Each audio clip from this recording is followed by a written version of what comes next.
my presence will be with you, and I've given you the assignment. It is God's assignment. You're just an overseer, or you're just an instrument that God's going to use. Don't think so highly of yourself. It's not about you, it's about God. The word of God all over this building, young and old alike. Stand with me and let's get ready to receive this word of God. If you are inclined to do so, feel free to go to the Greenhouse International Church Facebook page and share this message so everyone can receive the gospel. I believe in the next 23 to 33 minutes something's going to be said that will change someone's life. And if you would kindly share this message through all of your social media outlets so your brother and sister who didn't come to church can still get a word to inspire them to reach their full potential. I am trying to contain myself because I am overwhelmed with joy. God has been good to me. And I promise you, when I say God has been good to me, does not mean that all of my experiences have been good, but God worked them out for my good. Say that, sir. And that's why I'm able to worship no matter what it looks like. Because I know that there is a God.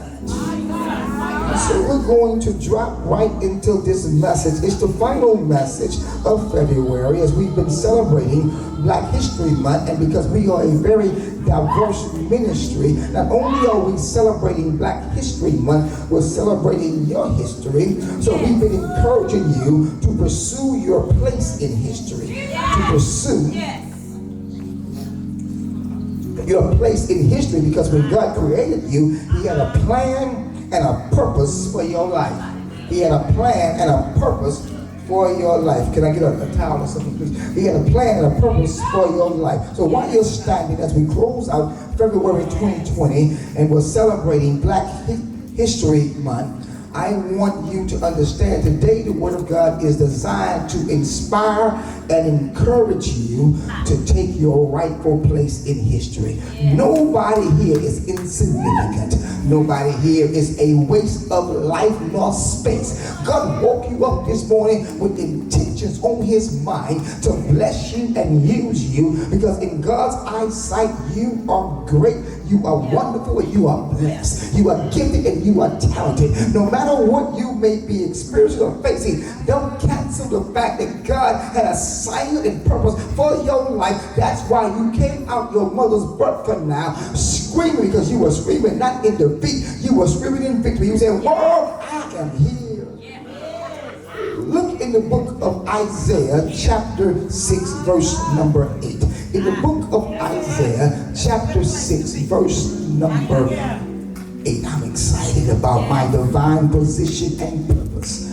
There's a war going on in the land, and I am glad the book says I'm going to win inside.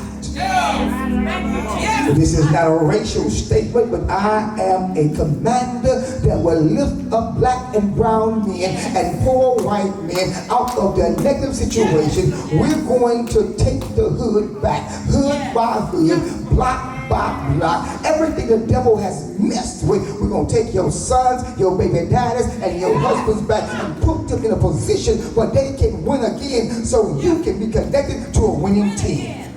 The book of Isaiah, you should have been shouting louder than that. You should have been shouting louder than that. You should have been screaming, "Thank you, Jesus." Isaiah chapter 6, verse number 8. Then I heard the Lord ask, "Whom shall I send as a messenger to my people? Who will go?" Let me pause right there. I told you this weekend I've been having conversations with some major players, yet as the pastor of a leading church in the city, I'm still a bus driver because I don't mind going to pick up young people if they need a ride to church. Whom shall I send? Who will go? Isaiah said, "Lord, I'll go. Send me." As you take your seat, say, "Lord, I'm ready to go. Will you send me? And Lord, wherever you send me, I'll give you my all. Because because I'm grateful. Take your seats, let's have this conversation, this dialogue. Isaiah was ready to pursue his place in history. I pray you're also ready to pursue your place in history. That you made your mind up, I'm not going to occupy empty space, but I matter. And because I matter, I'm going to fulfill my assignment in the kingdom of God. I'm no longer going to be on the sideline watching others. Lord, I thank you for all you're doing in my pastor's life, but Lord, I want to position myself to make my mark in history. I don't want to just be a blip on a green seat. I want to be somebody that my dad says I was here.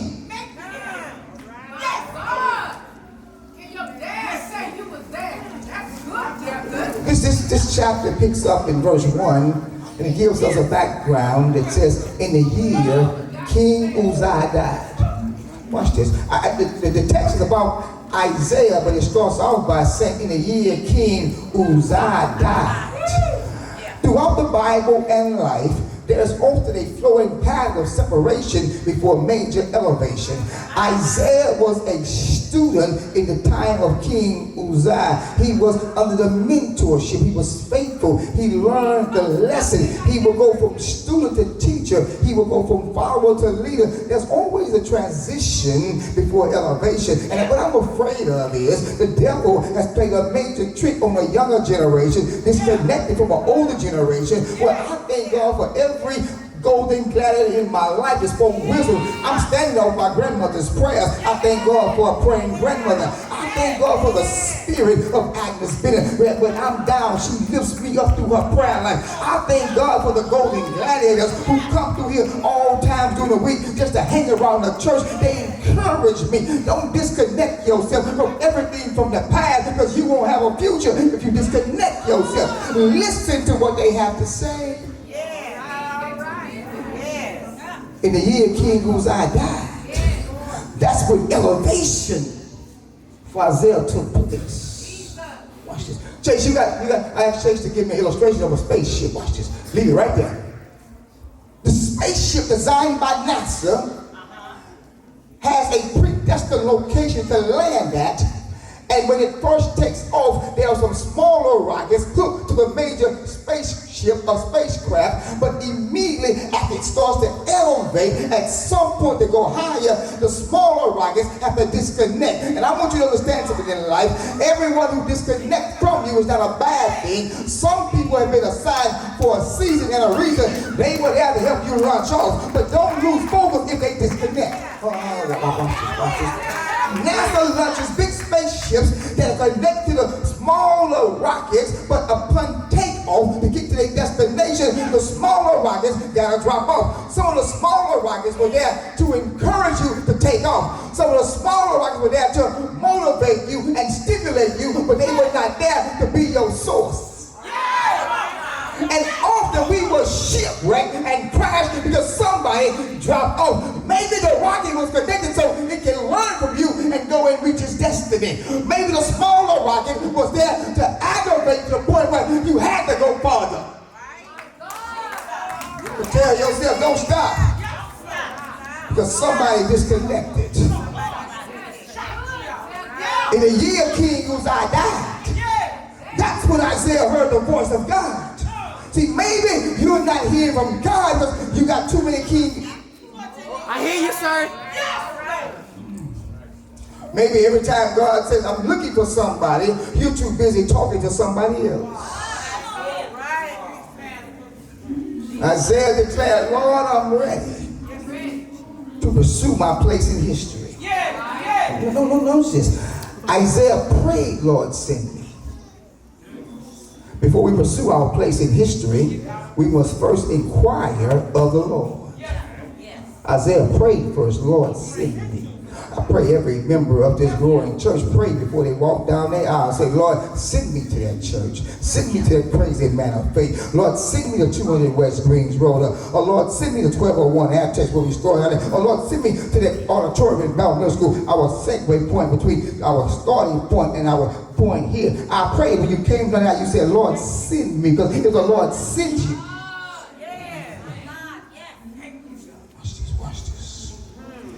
many have sent themselves. Let me say it again.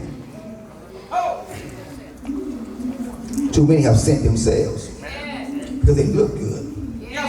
It sounds good. But it wasn't what God had for you. How many times in a relationship, the personal relationship, have you yoked up with somebody without hearing from God because of triceps and biceps, because of breasts and thighs and pretty smiles? The only realize that was only a satanic. Many have sent themselves. Too many have responded to their feelings, not a call from heaven. The reason I'm able to stand consistently is because I know I've heard from God. I know God told me to unlock those doors no matter what the financial risk was. When I unlocked those doors for the first time, I put myself in a position to be a public, humiliated person because the overhead was more than what the budget said. You missed that right there. The overhead was way more than what the budget said, but I didn't look at the budget report, I looked at God's report. And we are still standing because we're trusting God with the fact that we heard from God before you knew about 200 West Greens Road. I came in an empty building with spiders and cobwebs, cockroaches. They were so big, cockroaches, and rats running around. Asking God, are you sure? See, watch this. The significance of being sent by God is if God sends you, God will supply you. If God sends you, then God has a responsibility to supply you. He will supply you with people, resources. He will supply you with encouragement. If God sends you, He'll never send you where He won't supply you. When you send yourself, it's on you. But when God sends you, He will supply you. So when I'm saying that the dancing and the shouting and the running, I'm not saying cancel that. I'm saying make sure you shout for the right reason. Make sure you're running for the right reason.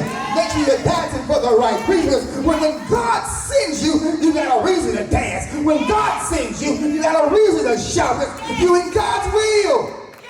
But don't dance because she dancing. Don't shout because he's shouting. That's man-made stuff. And if you're depending on man-made source as your source, man will have you playing tricks and jumping through hoops. And I thank God, we talk about black history. I thank God that I am a free Negro.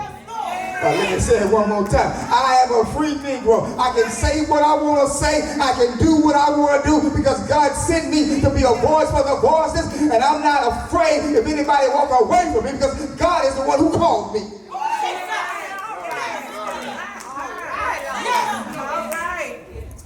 So God will supply you. God will strengthen you. If He sends you, He will strengthen you. Don't get it twisted. There are some days you don't feel like it. But there's some days you feel more like Clark Kent and less like Superman. But if God sent you, He'll strengthen you. He'll lift you up. He'll encourage you. He'll give you heavenly vitamins. If God sends you, He will encourage you. Have you ever been in a position where you were going through a drought or a bad day or having a moment and all of a sudden you hear the right word or the right, something pops up to encourage you to keep on keeping?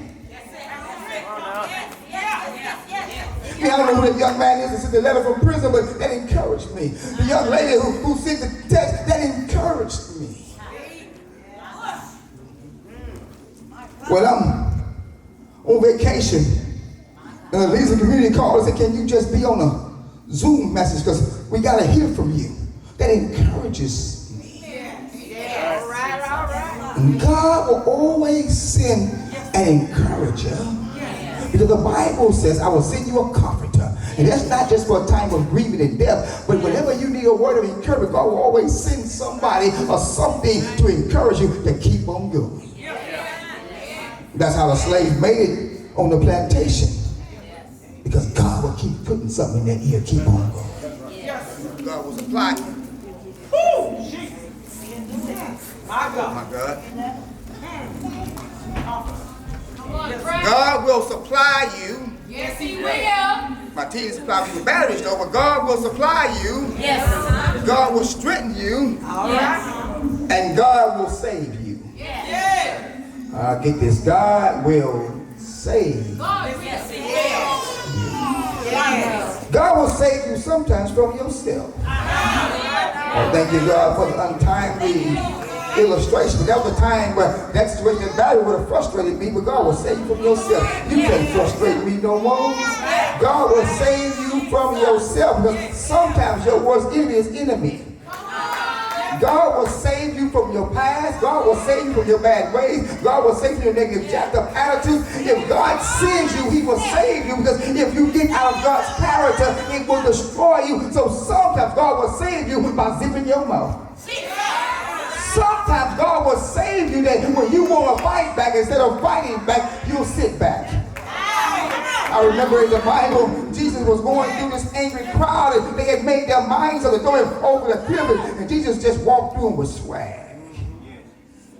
They talking about him, they lied on him, and the person hurt him, he just walked, he doesn't cuss back, he doesn't fight back, he doesn't argue back, he doesn't say, God, send down a legion of angels and destroy them. He just walks through them with a smooth, light attitude, said that I came to save, not to destroy. Anybody glad this morning that you know that God will save you, strengthen you, and supply you? To pursue your place in history, you must be willing to sacrifice. What's a sacrifice? Sacrifice. That's not a cuss word. I promise you. You must be willing to sacrifice. Anything worth having, obtaining, or achieving come with sacrifice. In school in America, they were unfair in the history books. They left out a large segment of African American history, and they only gave us bits and pieces of who they wanted us to know about it. Dr. King, fortunately, was one of those people they make sure we knew about it. He always tells us a full story of Dr. King. Many of you are not aware that Dr. King was once in prison or in jail in Birmingham, and that's really where the civil rights movement exploded from a jail cell. Dr. King was in jail in Birmingham, and he didn't have paper nor pen, but somehow he phoned a news article. Somebody stood on the door where in this news article, white preachers, watch this, Dr. King's in jail fighting for civil rights. Somebody stood a news article under his prison door hoping to discourage him, because the report was saying that both white and black preachers across America were not in favor of Dr. King's movement. Watch this, watch this. Can you imagine you're in jail? Someone slipped a news article under your jail cell telling you that both black and white preachers don't like you. They were trying to break his spirit. So Dr. King took the newspaper and started writing notes on the side. Or he didn't have any paper. He started writing in the newspaper the Birmingham jail letter. Well, watch this now. That will later get released and set people across the country free through the civil rights movement. Dr. King was there. He said, white preachers were saying, we agree with you. Everybody deserves to be treated equal, but we don't agree with the marching and protesting. Won't you just pray about it? They were telling Dr. King to pray about a system that has its foot on your neck. Pray that that same system will release you. Come on now. It's like I got my foot on your neck, and instead you fight to get my foot off your neck, you say, how do I shut that? No. You better be like Nehemiah with a weapon and a vision. And then what they really tried to break this because they found some Negro pastors, watch this, who told Dr. King, you causing trouble in the Jim Crow South. Because every time you open your mouth, they get harder and harder. So if you just be quiet, boy. Yeah. All right. Dr. King went to Birmingham that week. Watch this. This is where the major sacrifice takes place. You know, he was also a pastor. He went to Birmingham the week of Good Friday, knowing he would be thrown in jail. While everybody in church was getting dressed up for Good Friday service, Dr. King was in jail. While everybody was getting ready to celebrate Easter, that's the church Super Bowl, Dr. King was in jail because he was willing to make a sacrifice for his place in history. How many of you are willing to make that kind kind of sacrifice to be in a discomfort situation to bring comfort to others. If Dr. King was not in jail in Birmingham, there would never been a I Have a Dream speech. How many of you are willing to make that kind of sacrifice? Watch this. History makers have faith to trouble their troubles. Get that. History makers have faith to trouble their troubles. They're not afraid of trouble because they have the faith to trouble their troubles. Those who are trying to depress you and oppress you and dog you out, your faith will put you in a position to overcome all adversity. History makers use their voice to speak loud for those without a voice. One thing I discovered, if God called you to do anything, it was never isolated just for you. When God calls you, it's so he can use you for his people. If anybody is always talking about I, me, that's not a call from God, but a call from God includes God using you to bless his people. We got too many selfish people in the quote-unquote house of God. History makers use their platform not to perform, but to lift others up. You missed that. If this platform that God has blessed me with is not equipping to lift other folks up, it's just a performance. I'm just a new version of Michael Jackson. I'm just a new version of R. Kelly. I'm just a new version of Jay-Z. If this platform is only so I can perform on, it's not of God. The platform should be to pull others up. And not just others who look like me or talk like me, but others mean let's whosoever come. I just told you a young man graduated from the Houston Police Department and he's sitting next to somebody probably with a felony. Whosoever come. Don't ever be connected with something that tells you what we right and they wrong. No, we're all God's children. Jesus set the bar of sacrifice when he died for us while we were still sinners. Oh, you missed that right there. Jesus set the bar for sacrifice when he died for us while we were still sinners. And if the church is built off Jesus, we should be Christ-like. So if Christ died for a bunch of sinners, why can't a sinner sit next to you? When did you become more holy and righteous than Jesus? We so crazy, we say stuff like them folks. When you $40 from being one of them folks. I don't care how much God bless me. I don't care how far I go. And don't get it twisted. I'm going far and I'm going high. I want my place in history, but I'll never forget where I come from and I'll never separate myself from the people. This is a we situation, not a me and them situation. Don't ever get so high and mighty, you go as them folks. Them folks in Greens Point. Them folks on Northborough. Them folks over there. Them folks. Pull out your family photo books. Most folks, your last name are them folk. So you came out of them folk. Let me move on. But sacrifice and success always show up together.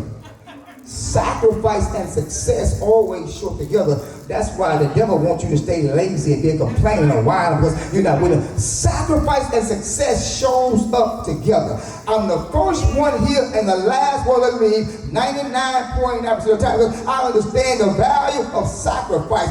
Sacrifice brings success. I didn't come this far by being lazy, by being a whiner, by being a complainer. God bless me because I'm with a sacrifice. Point no 2, 3, 4, 5, I don't know where I'm at. To pursue your place in history, you must be willing to look silly. You looking silly, not bitter. If you're going to look silly, at least look silly and be successful with it. You just silly. Noah, in the Bible, Noah pursued his place in history by building an ark. Before he had ever seen an ark or knew the purpose of an ark, it had never rained, yet Noah building a rainboat. You get this now. Noah trusted God's plans for his life, so he started building a boat to protect him from the rain, even though he had never seen rain. Get this now. Noah faced the possibility of looking real silly in pursuing his place in history because he had no way of knowing if the ark would work until the ark was faced with a storm and deep in water. You missed that right there.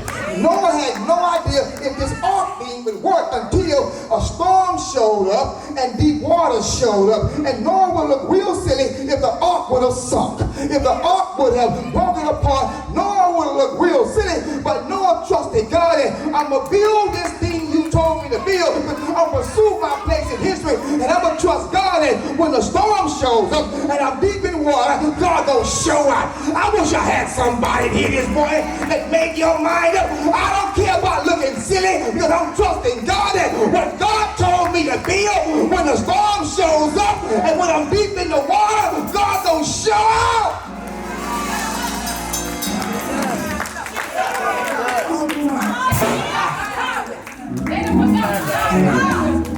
Moses stepped in the Red Sea before the water started to part. Joshua stepped in the Jordan River before the water started to recede.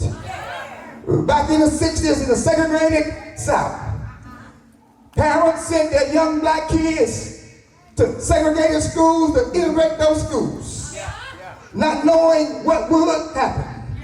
They could have looked real silly getting off a school bus with signs saying, "We don't want your black butt at our school."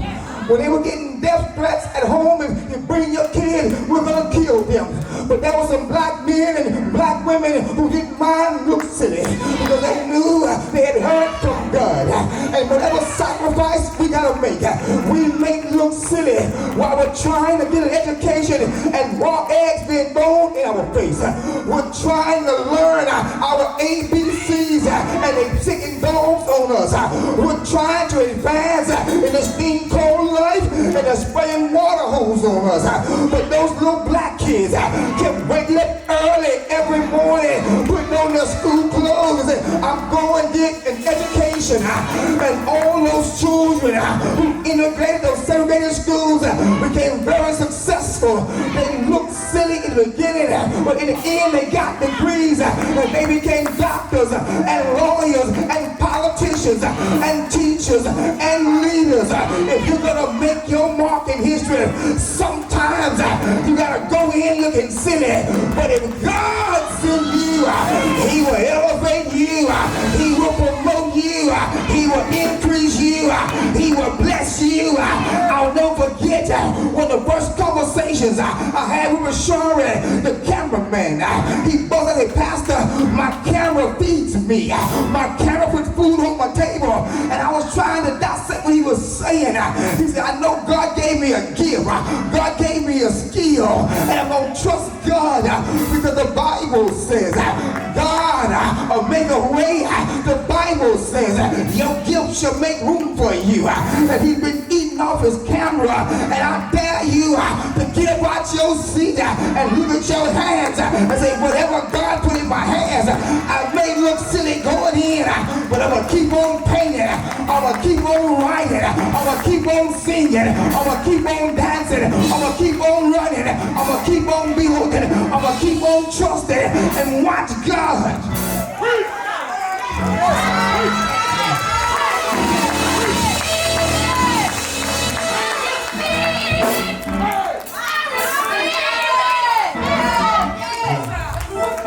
Yeah. You may face uncertainty. You may face the possibility of looking silly. But keep looking to hills. What's coming your help? Keep looking to Jesus. He'll, I wish I had somebody in here. He'll make a way out of no way. That's not what I heard. That's what I know. My God will make a way out of no way. I'm a kid from Pt.4. Grew up on Crane Street. And God made a way. I've been in and out of situations, but God made a way. I've been lied on and talked about, but God made a way. I lost the battle. I should have won, but God made a way. Is there anybody here? And you went through a silly season. Now you can say, "Look at me. I'm a testimony. I didn't make it on my own. It was.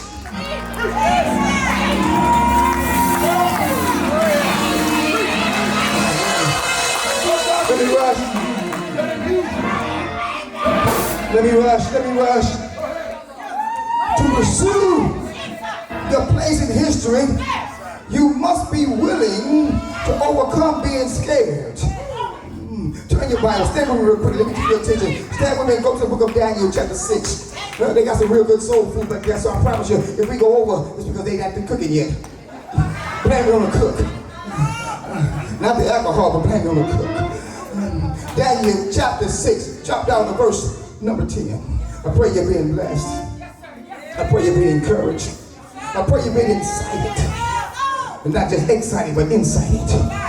Daniel chapter 6 verse 10. Now when Daniel learned that the decree had been published, the decree was y'all can't pray no more. The king Nebuchadnezzar was so stuck on himself. You think Trump got an ego? King Nebuchadnezzar is a statue of himself and said, y'all can't pray to God no more. You can't pray to Jehovah no more. You got to pray to me, the king. When Daniel heard the news that they say you can't pray no more, he responded. He went home. Not to shut up. He went home to his upstairs room.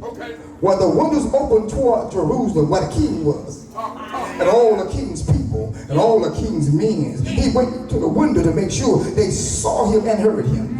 He opened the window toward Jerusalem 3 times a day. He got down on his knees.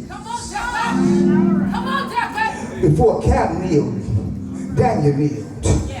And he prayed, giving thanks to his God, just as he had done before. To pursue your place in history, you got to overcome being scared. Take your seats, take your seats. You have to operate with the spirit of power and authority so you can silence your fear. Don't get it twisted. Fear will show up, but you have to have enough word in you that you will silence your fear. So when fear speaks loud, your faith speaks louder. Daniel did not run from the challenge. He ran to the window and prayed. There's a direct link between your prayer life and you living life for real. If you really want to live your best life, you better have a prayer life, because your prayer life will connect you to your purpose and the plans of God for your life. Your prayer life protects you in times of need. Rosa Parks pursued her place in history and overcame the fear of the bus driver, overcame the fear of the white passengers, and overcame the fear of an unjust justice system.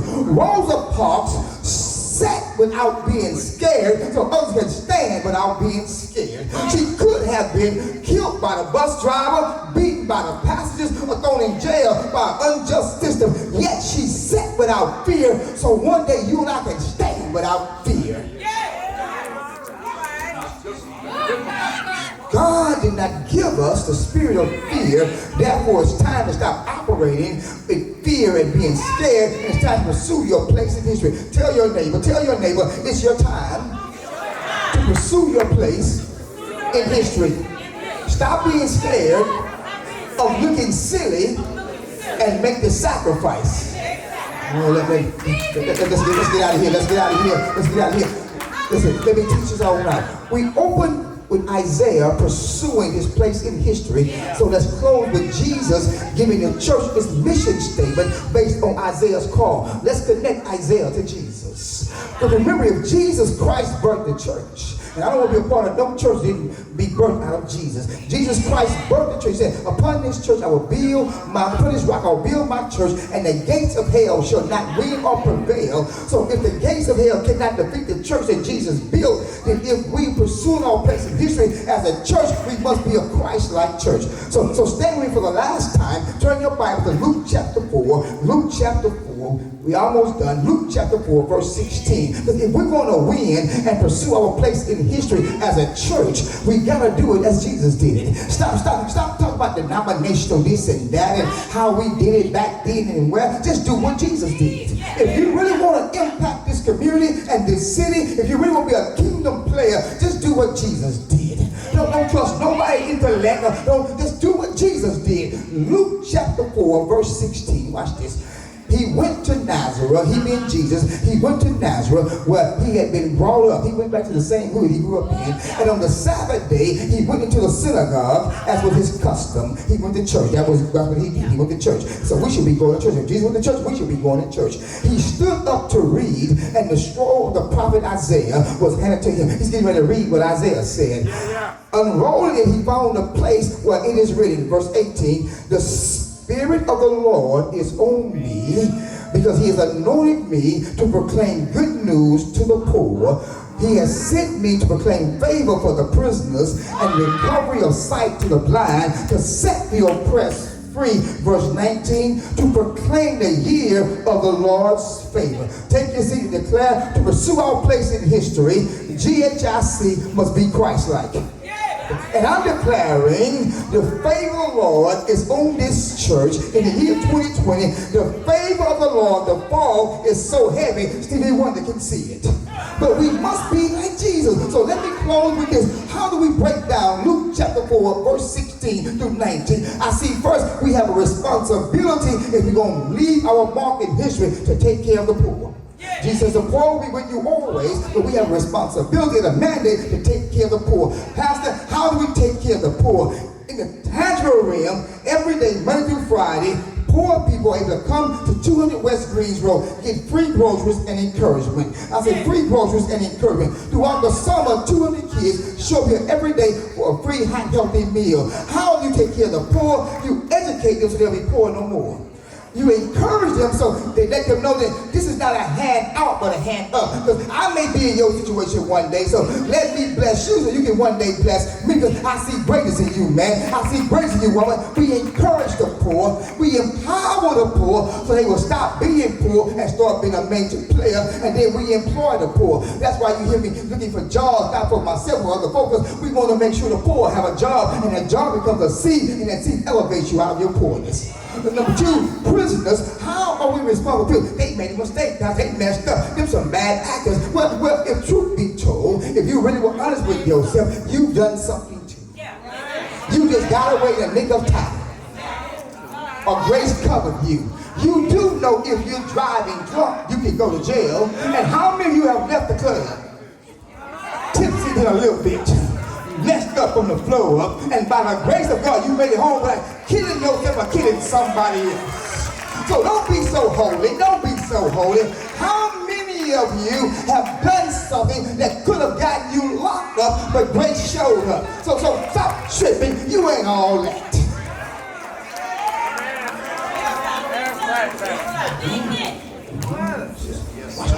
So how we minister to the prisoner, we restore them. Did I tell you that 7 people got their records expunged because they? Yes, sir. Yeah. We don't look at that. So if I have a clout with the DA, use my clout to help people. We reconnect them. Yeah. The box they check is the box of restoration, because the word of God says all things are passed away, all things become new.